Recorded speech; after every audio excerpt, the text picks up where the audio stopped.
Bonjour à toutes et à tous, je suis ravie de vous retrouver sur le plateau de Smart Food. Enjeux, tendance, innovation, business, parcours, l'alimentation sous toutes ses formes. On en parle chaque matin sur Bismart avec mes invités. Le menu, vous le savez, est renouvelé chaque jour et aujourd'hui, je vous propose de mettre les mains dans le pétrin. De la farine, de l'eau, du levain, un peu de sel et une bonne dose de savoir-faire. Voilà les ingrédients essentiels du pain. Entre les Français et le pain, c'est une véritable histoire d'amour.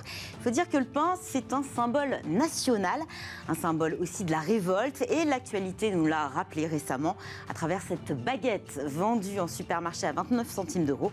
Un symbole de notre pouvoir d'achat. J'ai le plaisir aujourd'hui de recevoir Dominique Enract. Bonjour. Bonjour. Vous êtes le président de la Confédération nationale de la boulangerie-pâtisserie française. C'est l'organisation professionnelle qui représente les boulangers, pâtissiers à travers la France. Ils sont nombreux. Le pain a toujours été au cœur de la consommation des Français. Je suis retombée sur cette étude qui a été menée récemment. Le pain et les Français, 5 ans après. Étude réalisée par le cabinet Calicanti pour la Fédération des entreprises de boulangerie. Donc là, c'est plutôt l'organisation patronale, si j'ai bien compris. Plutôt industrielle. Plutôt industrielle. 87% des personnes interrogées déclarent avoir toujours du pain chez eux. C'est considérable et 48% des sondés reconnaissent même qu'ils ne pourraient tout bonnement pas s'en passer. Ça garde une place de choix dans la consommation des Français. Comment on peut expliquer, effectivement, je le disais, cette histoire d'amour entre les Français et le pain? Écoutez, c'est déjà une histoire historique, puisqu'on sait les disettes, le pain, ça a toujours été, attention, on protégeait les cultures, c'était quelque chose de très important pour le gouvernement. Et là, aujourd'hui, le pain et notamment la baguette, puisque la baguette, c'est 70% de la consommation, c'est une demi-baguette de pain par jour et par habitant, et ça fait partie de la vie. Là, donc, la boulangerie fait partie de la vie, le pain fait partie de la vie, et c'est vrai, quand on regarde, c'est le matin au petit déjeuner, la tartine, le midi au déjeuner, le sandwich, au goûter, au dîner, c'est sur la table, on le coupe s'il y a du monde, on le déchire s'il n'y en a pas, si on est entre nous. C'est quelque chose qu'on partage aussi. C'est d'ailleurs, copain veut dire partager le pain. Donc c'est vraiment quelque chose de très profond, notamment cette baguette au niveau des Français. Et c'est pourquoi on est en train de vouloir inscrire ce patrimoine, ces savoir-faire artisanaux et la culture de la baguette de pain au patrimoine immatériel de l'UNESCO. Parce que c'est vraiment quelque chose qui fait que tous les jours on va acheter cette baguette de pain. La première course qu'on donne à faire à un enfant, c'est d'aller acheter une baguette. Le premier quignon de pain, c'est le crouton. Enfin bref, et le sandwich, il y a l'indice du jambon beurre. Donc on sait que cette baguette et ce pain est très présent chez les Français. Vous parlez de la baguette, parmi les produits boulangers qui reçoivent la faveur des Français et des consommateurs. On retrouve en première position la baguette tradition. En seconde, la baguette classique, la baguette qui a fait beaucoup parler d'elle ces derniers jours avec l'annonce de Michel-Édouard Leclerc d'un prix de la baguette bloqué à 29 centimes pendant 6 mois, et cela pour défendre, selon lui, le pouvoir d'achat de ses clients et des Français. Cette annonce a provoqué l'ire de la FNSEA, évidemment, mais aussi des artisans boulangers que vous représentez. Quel est votre sentiment à vous quand vous avez entendu Michel-Édouard Leclerc ? Écoutez, cette baguette, c'est vrai, à 30 centimes, ça a été la rage, parce que le fait, en plus d'en faire une publicité, ça a mis en colère les boulangers. C'est un coup de com' pour vous Pour nous, oui, parce que c'est un non-respect du travail. Vous savez, aujourd'hui, on parle de l'UNESCO, mais on parle aussi de filières, de formation, de revitaliser les centres-villes, d'éviter que ces boulangeries disparaissent dans les villages. Puisque, par exemple, une petite boulangerie qui n'est pas loin d'un Leclerc, si elle perd 100 baguettes par jour du fait de cette promo, eh bien, au bout de 6 mois, c'est fini, elle est morte, elle ferme, ça fait encore un commerce. Donc nous, on fait du pain et on ne fait pas de l'argent. Vous savez, un boulanger se lève tous les jours à 2h du matin, maillot de corps, il est devant son four, il fait du pain, il fait tout. Qui a la crise, qui a une guerre, n'importe quoi, il fera du pain, parce que c'est une mission. Chez Leclerc, je veux dire, c'est un produit parmi tant d'autres sur lequel il fait des promos, et voire même, il a éteint des filières complètes avec les disques, etc. Là, par contre, avec les boulangers, on est quand même 33 000, 180 000 actifs, on est partout, dans les villes et dans les villages. Oui, il y a un maillage. Voilà, et en plus, derrière, c'est une filière. C'est-à-dire que c'est la meunerie, c'est l'agriculture, un quart de la France est planté en blé, donc là, c'est vrai qu'il est un petit peu tombé sur un sujet un peu délicat. La semaine dernière, l'enseigne hard discount Lidl annonçait s'aligner sur Leclerc, à regret, je cite. Mais est-ce qu'il faut s'attendre à ce que toutes les enseignes suivent le pas et proposent une baguette à prix totalement cassé ? Bah écoutez, là ce qui est malheureux, c'est qu'au début, ils n'étaient pas d'accord. Ils ont commencé en plus à... Il ne faut pas oublier quand même que la grande distribution, c'est 9% du marché. C'est-à-dire que ce n'est pas grand-chose. Les artisans, encore près de 60% du marché de la baguette. Donc, mais c'est vrai que le fait qu'ils aillent en plus faire une communication se déchirer, ça fait ressortir tout un tas de haine, puisqu'à la base, c'est quand même ces grandes surfaces qui ont vidé les centres-villes. Aujourd'hui, si vous traversez des villes et des villages qui n'ont plus un commerce, c'est quand même une belle réussite commerciale pour ces gens. Mais au niveau de... Et aujourd'hui, c'est vrai qu'on réfléchit sur les filières, c'est-à-dire on veut que tout le monde gagne sa vie. Donc c'est vrai qu'en faisant des baguettes à 29 centimes, évidemment que les gens ne vont pas s'y retrouver. Parce qu'ils parlent de fait de... Dit, on a accepté une augmentation de la farine. Mais à partir de quel prix ils partent? C'est-à-dire qu'ils ont le prix de la farine, la moitié ou peut-être le tiers. C'est à grande échelle, forcément. Voilà, et même, ils discutent les prix. On sait que c'est la double peine quand on va chez Leclerc. Il faut passer par les référencements, etc. Nous, les boulangers, ils payent leurs salariés, ils payent leur farine, ils payent les fournisseurs, et en plus, ils ouvrent même parfois des jours où il n'y a pas grand-chose pour servir leurs clients.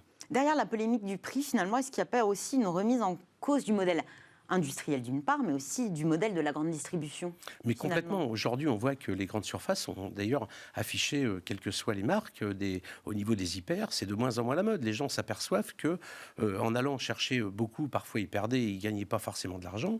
Et aussi, ils ont vu, notamment pendant la crise, que le commerce de proximité, il y avait un lien social.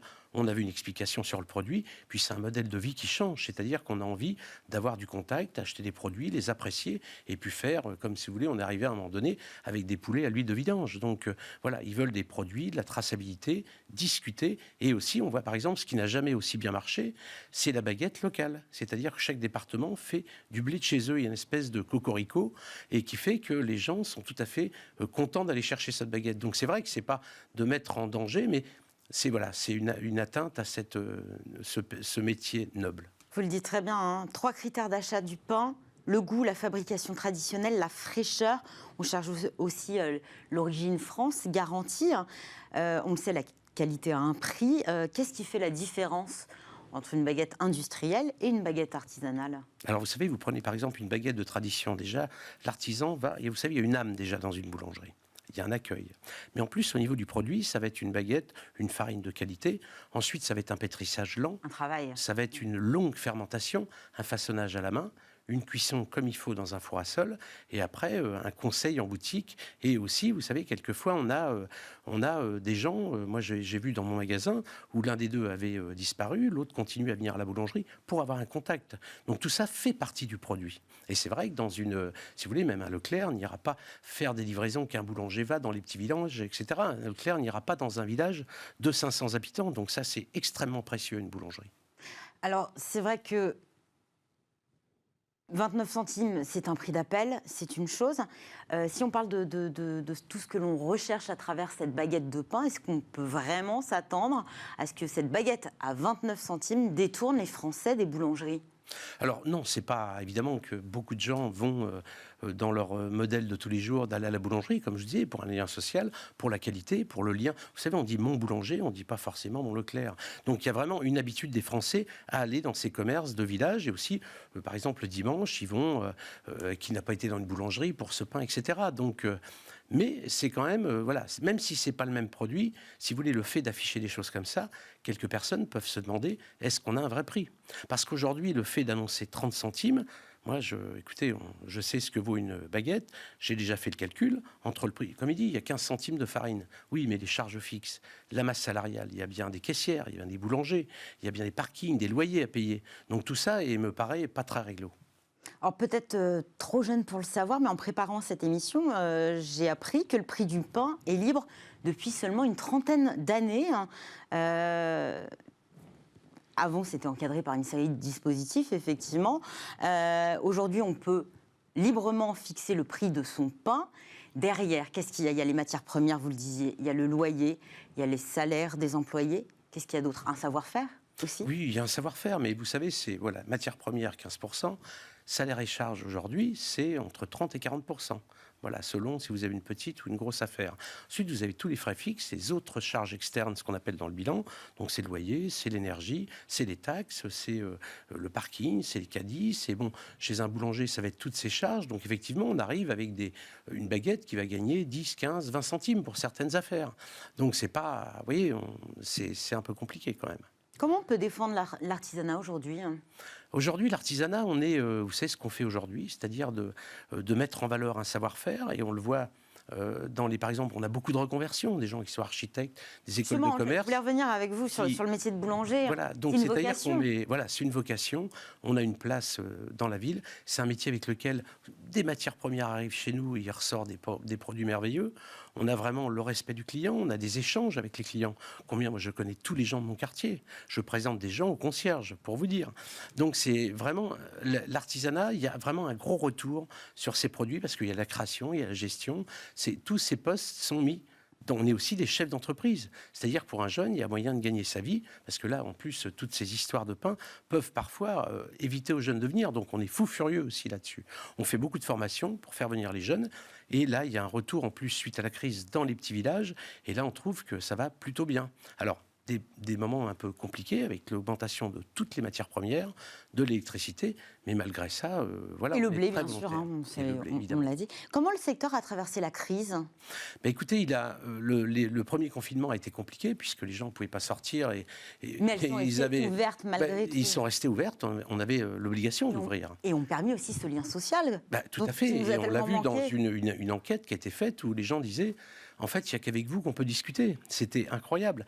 Et les boulangers ont été quand même très courageux de pouvoir ouvrir. Ils n'avaient pas de masque, pas de gel au début. Ils l'ont fait. Les gens, les salariés, tout le monde est venu au boulot. Ils l'ont fait. Donc, premier confinement, moins 60% en général. Quand les écoles se sont ouvertes, ça a plutôt bien travaillé, surtout dans les endroits où il y avait des habitations. Par contre, ce qui reste encore, et aujourd'hui, avec le télétravail et le manque de touristes, dans les endroits hypercentres, le 8e ici, ou d'autres quartiers comme la Défense, tout ça, où vraiment la restauration, le stacking est très touché. Avant de nous quitter, à quoi on reconnaît une bonne baguette? Écoutez, si vous allez déjà, c'est un peu les 5 sens, une baguette. Hein. Vous allez la regarder déjà, il y a une belle gueule avec cette grille qui peut être faite, bien dorée, bien cuite. Ensuite, il faut l'écouter, si elle croustille, donc ça veut dire qu'il y a une jolie croûte. Et ensuite, si vous avez un peu de temps, vous l'ouvrez en deux. Et là, vous verrez, ça va vous donner toute l'histoire de la baguette et fermentation. C'est-à-dire que vous aurez une mie-grasse qui brille. Et mie-grasse, il n'y a pas de beurre chez nous, pas de matière grasse. Une mie-grasse qui brille parce qu'elle va être bien hydratée. Une mie jaune parce que ça va être pétri lentement, contrairement à une baguette industrielle. Des alvéoles irrégulières comme un nid d'abeille, ça c'est la fermentation qui est faite et qui va être conservée parce que c'est façonné à la main. Et ensuite, on le met au four. Et en sortant, vous avez l'odeur. Et puis, bien sûr, en dernier, le goût. Donc, voilà, c'est un petit peu de travail à suivre. Et vous verrez que pour trouver une bonne boulangerie, vous regardez où il y a la queue. Souvent, c'est bon. C'est un bon indicateur et vous nous avez donné vraiment très faim. En plus, c'est l'heure du petit déjeuner, donc on va pouvoir se laisser tenter avec une bonne tartine et une bonne baguette. Merci beaucoup, Dominique Enrac. Vous êtes, je le rappelle, président de la Confédération nationale de la boulangerie-pâtisserie française. C'est la fin de cette émission. Merci à tous de nous avoir suivis. Merci à toute l'équipe qui m'a accompagnée aujourd'hui. Rendez-vous demain, nouveau menu, nouveaux invités. Excellente journée à tous. À demain.